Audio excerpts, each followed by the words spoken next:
mayam ai je channel je ngarang May 20 2026 da sahi ma phag re ko to gi si je koi anniversary to je hai ba gi da makta ai langan bi je cake sa ge dum hai le hai he ma dang han dei ngai ta hai ado ai ju pasa pai da ba ai ju moi gi moi ta ton gi ma ma na ba moi ri ai ju ngam ni si ne pa yang kai pu le pa yang kai du ka o ai be be te yaw ai lak ke nga le ga ado ma na sa moi ka he ma na pa sa me kai ha pa la ni langan bi sani bi ba sa je hai adugi damak ta khoi sa je na ji gari tong ka kana bazar rom da lai ka na me ngam ke wang ke video to te ko khoi bazar je tang ka sala ka han jan namo video ka mani me ngasi tong ala dum lak chai ne namba na dress di mana de ate hu tha je de bai tong an dress sin du namba mana ma de pare di me tam tam ma kha tam sa tha jara ge do aduga channel sahi ma phajal lak pa da gi subscriber su listing ni phu ma ega samri ga nipu subscribe sure ko adu no subscribe to khitang ni tape me am no tau ga dong lai da ji tau ning ta kum tau da han nan le sa bi da tak pa ga dong tau le ha wan da view ji dum pangeng da dak sale adu subscribe nam sala gyar ha wan da ai noi de kem ta sendoi thok to su le te subscribe to le pa sa pi yo na hai do su le te du mem tok salo salang na han de ke salang yo la ga giveaway ma tok si giveaway de yam sau to bi ngam roi ai hai de pa sa pai de ba ai yam da bai me am mi thai am tang ngoi da su yen gi hay tao mấy em giveaway cái plan đi lấy rồi khai lại cái dầu là căn đó khăn là gì dầu từ để dụ hay đuổi vậy dụ lấy sao bị anh em căn bị sao lấy như vậy dụ gì là ngàn mấy thằng kia xa này mà co yang khai lấy có mấy em yang khai sẽ phim đèo đấy căn đó sao chứ bị này chứ vừa này ít hố xô đến tuổi à slide tao mới lấy được tao nữa rồi đấy ya này kia chị hơi mi ma quả kia cái nó lấy rồi đấy ta đã bị rồi nanti ahau betul slice tentang ni satu ke ahau betul kan ahau betul kat mui tang tu dia ni celebration gi cake to bana te ko khoi ji just pala min cake chani ni hai betul gi ai cake tanu celebration ni cake to bana te 30 ra mày am he bagi pakat pidum ho de mày slice tôi làm là 60 bi ba mà đã na nau ti gai tu mai mari tu tung de 450 lấy 450 bi rồi lấy thật rõ tăng khai mà tăng khai đây tao lấy cái đó na nau na ngang tu bo tăng khai mà khang de khoi cái noi ai le ta mày am sing je mai sang ngu de bo adu sang ma da ngang kra thau le wari je noi sana me lok ta na ke ta na sana da sen na ta na bi ga sana da adu salam da ji da bye bye blacky beer cái đó bên đây bữa mùi nó mà blacky beer cái đó jadi biar ada cahaya mà ai coi mày hắn yêu đây cái em hay được nè ngang cái này vậy tụi mình sẽ là mình lục không thả rồi nâng ngon blacky beer đi cái nữa cáiแต่ก็สวยฮะวันดาอ่างวันน่ะมาทำไมตัวพัดเตะวันดาดูไอ้นกเส้นอะไรไหมฮิกันเกาหลีเกาหลีเตะกี่ดอก nanti kau cincin bikin sana ira betul แต่ในพิธีนี้เพื่อนอ่างไอ้ดูกะไอ้หุ่มบังทกกระลำนี่กันดังนั้นมีอย่างงั้นปั๊มนั่นลังยี่ปุ๊กอยลาแต่มาสุดตัวกี้มาตากุนั่นเอาสิไก่ไม่ได้อ่ะดูกะอาซาไปเฮกซาไปแต่มีเรามาถอนหน้าไปเดี๋ยวตัวอาซาไปจิกี้เมื่อกี้อ่างเทนนิสบ้างตัวเมื่อกี้มาเมาให้แกเฮ้ยแม่ตัวนั้นเลยพี่เด็กคนนี้อ่ะดูจะมันก็จะ thank you อ่ะดูมาจะตัวมินโจนี่ใส่ไก่เจ้ปกติปีมป้ายนะพัมเลยไหมดูกะสิอาซาไปสมาตลอดมาคู่บ้างตัวเลยดูกะเซลเตกันตัวเลยซาไปดีเบรนจีแต่เมื่อกี้เบรนเจ้เมื่อกี้70% 80กูมาดีมาจะซาไปกี่เด็กขึ้นเลยไอ้เนี่ยเอาที่เนี่ยปวดเจ้า nanti nak kau cahaya pak nuai je tapi yang kan nuai je tapi wani nak cahaya pak มาเลยจ้ะพูดนี่น้องใช่จะได้ดีนุ่ยดีนี่กว่า Pamu bisa apa nggak bersih ni song ni saling bisa betul ya. Bisa. ปากผู้พิจารณามีนน้องวิจิ diam tu ni pamu dia tak faham mana dia tadi cari ไม่ได้แกอีตับตัดอะไรก็บอลเลยเป็นหน้ามาเลยเฮ้ยนี่แหละสุดๆจริงเงาบ่าวเลยเขาเลยสิเดป้าตัวเลยดูสิเดกากเลยก็สิตาลาจะมาตัวที่ว่าช่วยมาเลย Mai sama kulit tu. kita lagi minimal solo coba tadi itu tahu Asyik tara itu wajah seleb. อ่ะทุกคนสิแม่งไก่ที่กุมตระเป็นอะไรสิชาบีมาสักพักจะอู้บ่เจ้ ยิงก็ได้ยิงก็กว่าที่ยิงแล้วคนเราจะช่วยนี่ เฮ้ยสิเลยชาบีมาสักพักจะอู้บ่เจ้ค่อยสักๆแล้วก็ดุมหายเช่นบ่าวนี่ก็แม่ เอาเลย มาสักพักจะไอ้เทนน่ะที่เฮาเลยให้บ่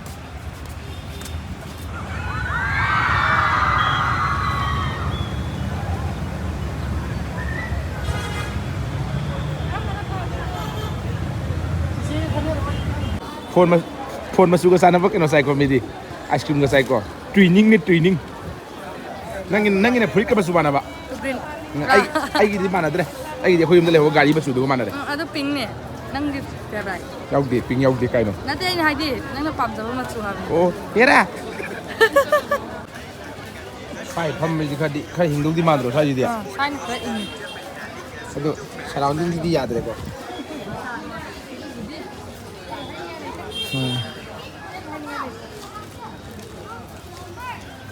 ꯃꯣꯏ ꯅꯨꯄꯤꯈꯩꯅ makeup ꯂꯩꯕ ꯆꯠꯈ꯭ꯔꯤꯉꯩꯗ ꯑꯩꯈꯣꯏꯅ ꯉꯥꯏ ꯆꯠꯄ ꯃꯄꯥꯟꯗ ꯉꯥꯏꯕ ꯍꯥꯏꯕꯁꯤꯅ ꯑꯩꯈꯣꯏꯒꯤꯗꯤ ꯑꯗꯣ ꯃꯌꯥꯝ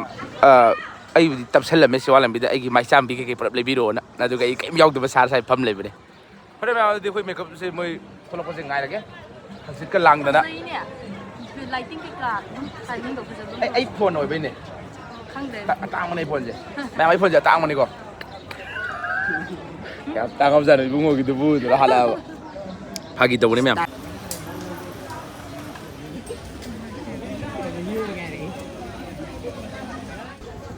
ꯍꯦꯔꯣ ꯃꯥꯟꯕꯁꯦ ꯈꯔ ꯍꯦꯜꯂꯤꯀꯣ ꯐꯝꯃꯤꯟꯅꯔꯀꯥꯟꯗꯗꯤ ꯑꯩꯅ ꯄꯣꯁ ꯇꯥꯕ ꯃꯥꯜꯂꯤꯗ ꯍꯦꯔꯣꯗꯤ ꯑꯩ ꯃꯥꯜꯂꯤꯗ ꯑꯩꯅ ꯏꯗꯤꯗꯤꯗ ꯄꯣꯁ ꯇꯥꯏ ꯍꯦꯔꯣꯗꯤ ꯅꯪ ꯑꯣꯏꯖꯔ ꯅꯪꯅ ꯐꯝꯃꯤꯟꯅꯔꯦ ꯃꯌꯥꯏ ꯊꯥꯡꯉꯤ ꯆꯠꯂꯦ ꯃꯌꯥꯏ ꯊꯥꯡꯉꯤ ꯃꯌꯥꯝ ꯊꯥꯡꯅꯤꯡꯕ꯭ꯔꯣꯅ ꯃꯥꯅ ꯃꯌꯥꯏ ꯊꯪꯉꯒꯅ ꯑꯩꯈꯣꯏ ꯃꯌꯥꯏ ꯊꯪꯉꯨ ꯂꯥꯛꯑꯣꯌꯦ ꯑꯗꯨꯒ ꯃꯥꯅ ꯃꯇꯥꯏ ꯊꯪꯉꯒꯅ ꯚꯤꯗꯤꯑꯣꯗꯨꯅ ꯃꯥꯅ ꯑꯃꯨꯛ ꯑꯆꯨꯝ ꯁꯥꯔꯛꯑꯦ ꯃꯌꯥꯝ ꯃꯥꯁꯦ ꯃꯌꯥꯝ ꯌꯥꯝ ꯊꯥꯡꯖꯅꯤꯡꯉꯤ ꯃꯌꯥꯝ ꯑꯩ ꯊꯪꯖꯅꯤꯡꯗꯦ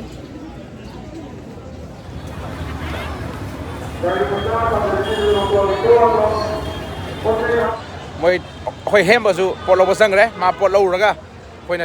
ꯄꯣꯠꯇꯣ ꯑꯩꯈꯣꯏꯅ ꯁꯤꯗ ꯃꯃꯟ ꯇꯞ ꯇꯞ ꯇꯥꯡꯈꯠꯂꯒ ꯑꯃꯨꯛ ꯌꯣꯟꯊꯣꯛꯄ ꯍꯧꯔꯝꯃꯅꯤꯕ ꯂꯥꯡꯉꯥꯃꯤꯁꯦ ꯃꯥꯁꯨ ꯔꯥꯏꯁ ꯀꯨꯀꯔ ꯌꯣꯟꯕ ꯆꯠꯂꯦꯀꯣ ꯃꯥ ꯉꯁꯤꯒꯤ ꯄꯤꯁ 5 ꯄꯨꯔꯛꯄꯅꯦ ꯑꯗꯣ ꯑꯃ ꯂꯩꯔꯤ ꯃꯌꯥꯝ ꯂꯧꯕꯤꯅꯤꯡꯕ ꯂꯩꯔꯤ ꯀꯃꯦꯟꯗ DM ꯇꯧꯕꯤꯔꯣ ꯀꯃꯦꯟꯗ DM ꯍꯥꯏꯕꯗꯤ ꯗꯥꯏꯔꯦꯛ ꯃꯦꯁꯦꯖ ꯀꯥꯏ ꯑꯗꯨ ꯗꯥꯏꯔꯦꯛ ꯃꯦꯁꯦꯖꯇꯣ ꯀꯃꯦꯟꯗ ꯇꯧꯁꯤꯜꯂꯛꯄꯩ ꯋꯥꯟꯗ ꯍꯦꯝꯕ ꯄꯣꯠ ꯂꯧꯔ ꯊꯣꯛꯂꯛꯑꯦꯀꯣ ꯍꯧꯖꯤꯛ ꯑꯩꯈꯣꯏ ꯌꯣꯟꯊꯣꯛꯄ ꯍꯧꯔꯅꯤ ꯁꯥꯏ ꯆꯠꯂꯒ ꯇꯤꯟꯒꯤ ꯁꯦꯝꯐꯨ ꯑꯃꯃꯝꯗ 50 ꯌꯣꯜꯂꯁꯦ ꯃꯥꯜꯂꯦ ꯃꯥꯜꯂꯦ ꯄꯣꯠ ꯌꯣꯟꯕ ꯃꯤ ꯃꯥꯜꯂꯦ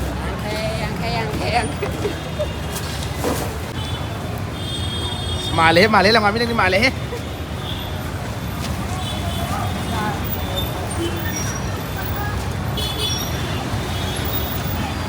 ꯇꯧꯒꯗ꯭ꯔꯦ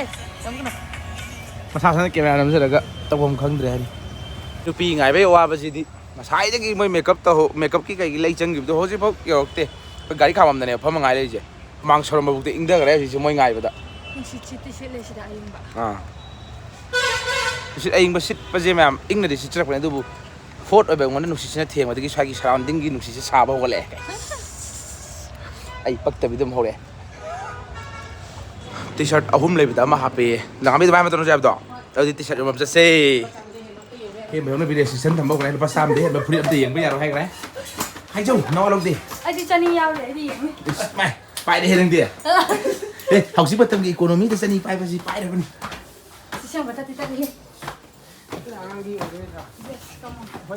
ꯃꯣꯏ ꯕꯤꯁꯥꯜꯁꯦ ꯍꯦꯛ ꯆꯪꯉꯗꯤ ꯁꯥꯕꯁꯤꯗ ꯑꯗꯨꯝ ꯍꯧꯔꯛꯑꯗꯝ ꯇꯜꯂꯦꯕ ꯑꯩꯒꯨꯝꯕ ꯍꯣꯠ ꯑꯣꯏꯕ ꯃꯤ ꯌꯥꯝ ꯂꯥꯛꯄ꯭ꯔꯥ ꯈꯪꯗꯦ ꯁꯝꯁꯤꯁꯨ ꯌꯥꯗ꯭ꯔꯦ ꯍꯥꯄꯨꯒ ꯆꯨꯔꯒ ꯑꯩꯈꯣꯏꯁꯤ ꯐꯤꯔꯣꯜ ꯂꯩꯕ ꯆꯪꯉꯩꯔꯣ ꯍꯨꯃꯥꯡ ꯇꯩꯊꯣꯛꯄ ꯆꯪꯉꯩꯔꯣ ꯑꯩ ꯑꯁꯨꯃꯥꯡꯅꯤ ꯄꯨꯡ ꯁꯧꯔꯦ ꯈꯨꯠꯁꯥ ꯑꯝꯇ ꯄꯨꯔꯥ ꯐꯨꯠꯅꯩꯁꯤꯗꯤ ꯑꯩ ꯈꯤꯇꯪ ꯐꯖꯩ ꯌꯦꯡꯉꯨꯔꯦ 500 ꯄꯥꯏꯊꯔꯛꯑꯦ ꯂꯩꯔ ꯂꯩꯔꯣꯏꯗꯕꯅꯤ ꯀꯧꯗꯣꯏꯅꯣ 100 ꯍꯦꯟꯕ ꯂꯩꯔꯣꯏ ꯂꯩꯔꯣꯏ 100 ꯍꯦꯟꯕ ꯑꯣꯏꯗꯤ ꯂꯩꯔꯣꯏ ꯑꯩ ꯂꯤꯠꯇꯁꯨ ꯂꯩꯅꯤꯕ 200 ꯐꯥꯎꯇꯗꯤ ꯂꯩꯔꯒꯦꯅ ꯇꯧꯔꯦ 100ꯒꯤ ꯌꯥꯝ ꯌꯥꯎꯔꯝꯗ꯭ꯔꯦ ꯑꯗꯨ ꯅꯪꯅ ꯑꯩꯉꯣꯟꯗ ꯄꯥꯏꯕ ꯈꯔ ꯍꯦꯟꯈ꯭ꯔꯦ ꯑꯩꯗꯤ 100 ꯌꯧꯔꯐꯥꯎ ꯂꯩꯔꯣꯏ ꯎꯄꯥꯏ ꯂꯩꯇꯦꯍꯦ ꯁꯤ ꯈꯨꯠꯁꯥꯁꯤꯗꯤ ꯄꯨꯔꯥ ꯐꯨꯠꯂꯦ ꯀꯟ ꯈꯜꯂꯤ ꯃꯣꯏꯗꯤ ꯁꯣꯝꯗ ꯍꯦꯝꯕꯒꯁꯨ ꯍꯨꯃꯥꯡ ꯄꯥꯛ ꯊꯣꯛꯍꯟꯗꯕꯅꯤ ꯉꯁꯤꯗꯤ ꯌꯥꯗꯦ ꯍꯩꯊꯔꯦ ꯖꯣꯔꯣ ꯃꯌꯥꯝ ꯐꯨꯔꯤꯠ ꯐꯤꯔꯣꯜ ꯂꯩꯕꯗ ꯏꯁꯥꯒꯤ ꯀꯨꯆꯨ ꯌꯦꯡꯉꯒ ꯂꯩꯕ ꯍꯥꯏꯕ ꯑꯃꯁꯨ ꯂꯩꯀꯣ ꯑꯗꯨ ꯍꯦꯝꯕ ꯇꯧꯔꯤꯁꯤ ꯀꯩꯗꯧꯁꯨ ꯚꯥꯞ ꯇꯥꯗꯦ ꯑꯩꯅ ꯄꯤꯡ ꯂꯤꯠꯄꯅꯤ ꯃꯥ ꯂꯤꯠꯄꯁꯤꯗꯤ ꯐꯖꯔꯦꯅꯦꯀꯣ ꯁꯤꯀꯣ ꯔꯥꯡ ꯂꯥꯡꯉꯒ ꯚꯤꯗꯤꯑꯣꯒꯤꯅꯤ ꯃꯥ ꯍꯥꯏꯁꯦ ꯃꯥ ꯂꯧꯗꯦꯕ ꯃꯥ ꯍꯥꯏꯁꯦ ꯐꯖꯔꯦꯍꯦ ꯁꯦꯟꯗꯟꯕꯨ ꯇꯣꯡꯕꯤꯕꯖꯥꯠ ꯅꯠꯇꯦ ꯁꯦꯟꯗꯟ ꯂꯧꯊꯣꯛꯑ ꯆꯈꯥꯏꯕꯤꯅꯤ ꯁꯧꯖꯩ ꯈꯣꯡꯁꯦ ꯐꯪ ꯁꯥꯒꯠꯂꯦꯕ ꯇꯥꯔꯝꯃꯅꯤ ꯅꯪ ꯉꯥꯡꯉꯤꯗꯣ ꯇꯥꯔꯝꯃꯅꯤ ꯇꯥꯖꯔꯁꯅꯨ ꯑꯩꯈꯣꯏ ꯇꯥꯔꯝꯗ꯭ꯔꯒꯅ ꯑꯃꯨꯛ ꯑꯦꯛꯁꯄ꯭ꯂꯦꯟ ꯇꯧꯔꯒꯦ ꯁꯧꯗꯣꯛꯑꯦ ꯃꯈꯣꯡꯁꯦ ꯕꯪ ꯁꯥꯒꯠꯂꯛꯑꯦ ꯁꯨꯃꯥꯏꯅ ꯍꯦꯟꯕꯗꯤ ꯕꯦꯛꯇꯒ ꯌꯥꯟꯁꯤꯟꯗꯅ ꯃꯌꯥꯝ ꯇꯧꯔꯣ ꯅꯪ ꯊꯣꯛꯄ ꯑꯩꯗꯤ ꯁꯤ ꯖꯒꯥꯗꯤ ꯁꯨꯡꯂꯦꯡ ꯂꯦꯡꯉꯔꯣꯏ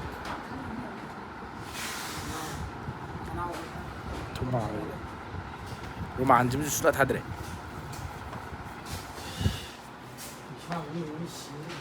Pan thong ko si kay phau gi nung si se โอ้ยคุณนุ่งหายมั้ย hing dau ma le he pa gi nung si di manung dok ima kai no adu wai payment ta bom jaga di khan nung si khan pange masak ke dom exhaust fan pala mo de u de adu na yam phun la ko manin mayam to sagan ba ko di wai hai ban da ใช่ยังสิตัวเว้ย wai hai ai di sa wai di haksang di sa di la ngam nang haksang sa ba จังใช้พุ่งนี่ให้น่ะสักเลยไว้ wai bang bang sa wi to bi ne ba ai na adum ba sa ba de kem tok de ba humang thok ki bin adum ba di ing nge yu de du ga พุ่งชามันสิตัวเว้ย roman si man lup na ba tai sorok pa de i ka ba imban long gi am nungai bam na hai ra kana nung dang he ba ga sorok ta mai ngan ba je โอ้ยร้องนี่เฮ็ดก็มองกิบเสกไง moi gi dukan de moi dukan ma ming je mai loi tha le moi gi di a hoi gi di than de dukan ma ming bu thepi de da khoram de mai kai si disco light o ka yo mai pan nga la ga mai bazar ma nung gi dukan ge je ma ming je mai loi nga le khoram gi di ma ming bu tha de ba adu ko na nungai te ban da ai mai di irui ma le na maning da phama le nga si di Masih lupa kau nyawa betul. Ising lang sih. am phare nga sigi blog si de khoi ai thodok pa ka su nam ja bana te sahi pha ba du gi sum nungai phong tok saboi na ai gi sahi ama gi journey ji da ai bu nu si bi du na gi channel subscribe to bi rak pa yeng bi rak pa comment to bi rak pa mayam pu na po ina nu si ja du na nga si di